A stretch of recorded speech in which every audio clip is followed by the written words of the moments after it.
Саламатсыңдар ма, менің құрметті оқырмандарым?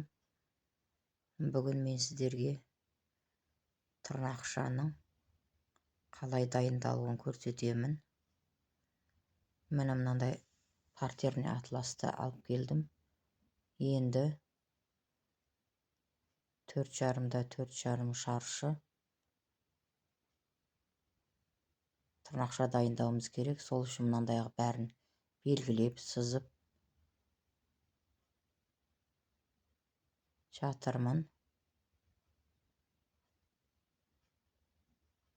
Басынан да аяғынан да 4,5 да 4,5 етіп дайындап сызып аласыздар.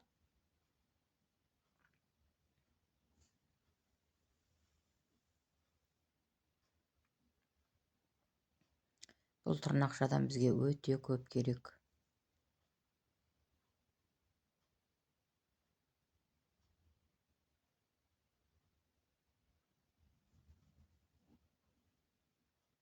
Сондықтан бұл партерный атластың астына флизелин жапсырып алдым. Флизелиннің бірақ жұқасын жапсырдым. Бұл өзі мықты материал, бірақ сәл сөгілуге бейім тұрады. Жанындағы жіптары шығып сөгілуге бейім тұрады. Сондықтан бұған флизелиннің жұқасын жапсырып алдым. Енді сіздерге көрсету үшін мынандай көсуғына ғана қырқып алдым қазір. Флизелин жапсырып, енді мына ұқсап барлығын 4,5 да 4,5 шаршы етіп сызып шығамын. Сосын соның бойымен түгел қырқып аласыздар.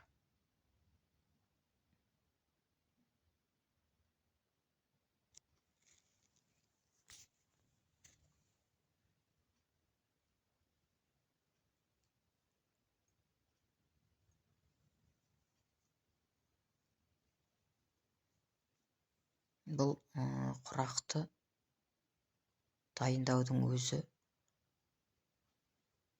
бірталай жұмыс. Мынадай шетіндегі артықтарын алып тастаймыз.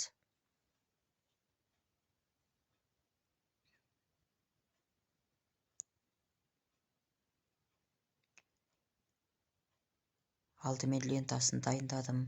Енін 2,5 сантиметр етіп. Оны да бірдей қылып шығаруларыңыз керек. Енді мінекей тырнақшаларын дайындап жатырмын. Бұның бәрі де шаршылары бірдей болу керек. Егер де ол бірдей болмаған жағдайда құрақтарыңыз түзу, сұлу шықпайды. Сондықтан осының бәріне мән бересіздер. Сол үшін сіздерге көрсетіп жатырмын.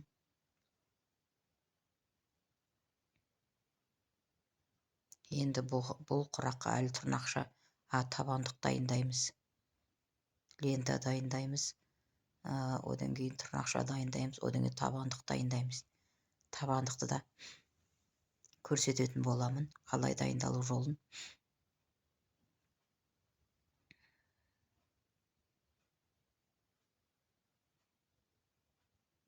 Артықтарын алып тастайсыздар.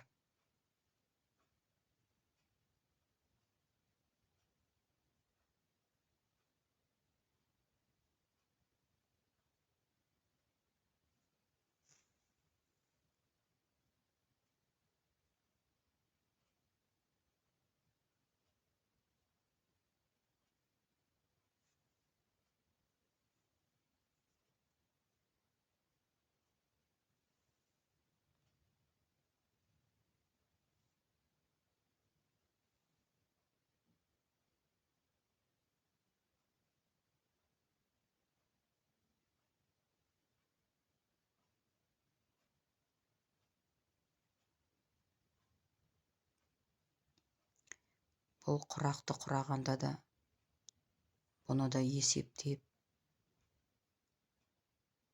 шаршылап шығарып отырмасаңыздар, бұл құрақта бірдей шықпайды. Сол үшін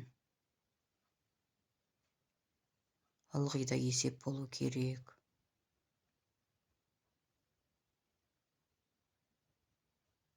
Мәне енді осылай барлығын қырқып аласыздар. Сосын шашылып және тағы да қырқасыздар.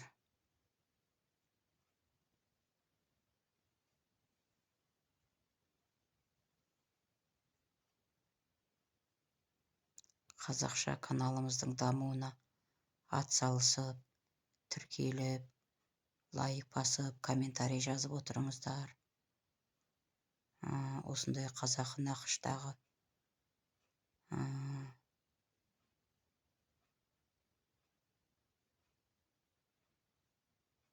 тірлікті үйренем деген адам былайша бұл аузына шайнап салып беріп отырғанмен тең. Барлығын жеке-жеке көрсетіп жатырмын. Үйренем деушілерге барлығын жеке-жеке айтып жатырмын.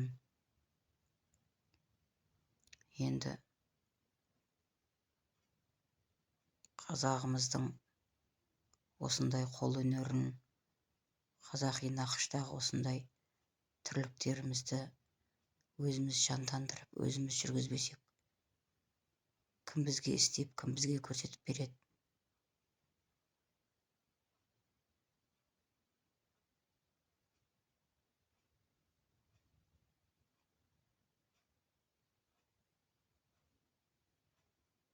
Үйренем деушілерге барлығын жеке көрсетіп отырмын.